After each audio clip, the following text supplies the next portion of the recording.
Meta पे ads run करते हैं या फिर मेटा पे कैंपेन्स चलाते हैं, तो आपने देखा होगा रिसेंटली एक नया मेटा का पॉलिसी एंड रेगुलेशन आया है। आज समझते हैं ये पॉलिसी एंड रेगुलेशन है क्या। आपने देखा होगा एड सेट लेवल पे जाने के बाद एक आता है मैसेज जहां पे लिखा होता है कि 28 जुलाई से एक नया पॉलिसी रेगुलेशन आया है। अगर आपका सर्विस फाइनेंस, सिक्योरिटीज या इन्वेस्टमेंट पे है विद इन इंडिया, देन ये रेगुलेशन आप पे लागू होता है। ये रेगुलेशन कहता है कि आपको आपके बेनिफिशियरी और पेयर का डिटेल्स वेरीफाई करना पड़ेगा मेटा के साथ। आज समझते हैं कि ये कैसे करना है। See, it's not complicated, it's very easy. करना क्या है, जहां पे वो पॉपअप आया वहां पे आपको क्लिक करना है गेट स्टार्टेड पे। फर्स्ट पॉइंट क्या आएगा, मेटा पूछेगा कि आप सेबी से रजिस्टर्ड है या नहीं। What is SEBI? Securities and exchange board of India. SEBI से आप रजिस्टर्ड है कि नहीं। अगर आप सेबी से रजिस्टर्ड है, the process becomes very easy for you, just select and proceed. अगर आप सेबी से रजिस्टर्ड नहीं है, then what will you do?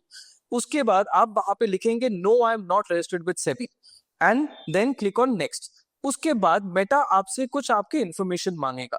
Information जैसे business name, GST, business address पूरा डिटेल में रहेगा, जहां हम address, locality, country, city, pin code, ये सारे इंफॉर्मेशन रहेंगे। उसके साथ साथ आपका एक फोन नंबर रहेगा और आपका वेबसाइट रहेगा।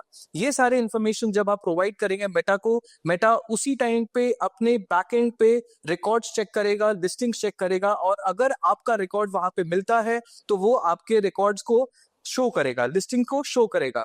जो सबसे एक्यूरेट इंफॉर्मेशन वाला लिस्टिंग है आप उसको सिलेक्ट करेंगे और फिर प्रोसीड करेंगे। अगर आपका लिस्टिंग वहां पे नहीं है, देन लास्ट ऑप्शन है my business is not listed here. आप उस पर सिलेक्ट करेंगे। नाउ, अगर आपका बिजनेस लिस्टेड नहीं है तो क्या करना है आपको? उस पे आपने सिलेक्ट किया my business is not listed here. Select करने के बाद आपको मेटा कुछ डॉक्यूमेंट्स अपलोड करने को बोलेगा। डॉक्यूमेंट्स क्या है?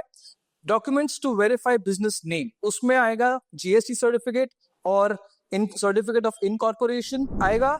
और उसके बाद आपको एड्रेस वेरिफिकेशन के लिए डॉक्यूमेंट अपलोड करने हैं। वो क्या है? आपका bank statement, utility bills like electricity bill और योर जीएसटी सर्टिफिकेट। सो ये डॉक्यूमेंट्स आप अपलोड करके आप अपना पूरा ये वेरिफिकेशन के लिए भेज सकते हैं। अगर आपका लिस्टिंग उसमें है तो आप लिस्टिंग पे यस करेंगे, अपने जो एक्यूरेट लिस्टिंग है उसको सिलेक्ट करेंगे, नेक्स्ट करेंगे। तो उसके बाद मेटा आपको एक कंफर्मेशन कोड भेजेगा। ये कंफर्मेशन कोड कहां पे जाएगा? There are four options. First, the code will come on your email ID. Second, the code will come through a call. Third, the code will come through WhatsApp. Fourth, the code will come on your SMS. Now आप एक अपना जो भी आपको select करना है आपने select किया। आपने सिलेक्ट करके अपना डिटेल जो भी है वो वेरीफाई किया। अगर ईमेल आईडी है तो उसका ईमेल आईडी ठीक है कि नहीं, फोन नंबर है तो नंबर ठीक है कि नहीं, आपने वेरीफाई किया and then you said okay. उसके बाद आपके पास ओटीपी आएगा, आप ओटीपी डालेंगे एंड कंफर्म करेंगे। Now your verification request has gone to Meta. ये मेटा के पास चला गया है। Meta usually takes 48 hours to review this and then आपको रिस्पॉन्स नोटिफिकेशन में मिल जाएगा दैट यू आर वेरीफाइड और not. So guys, this is a very simple step, don't worry, and if you have any issues doing it, comment down below, I am there to help you. Stay tuned, thank you.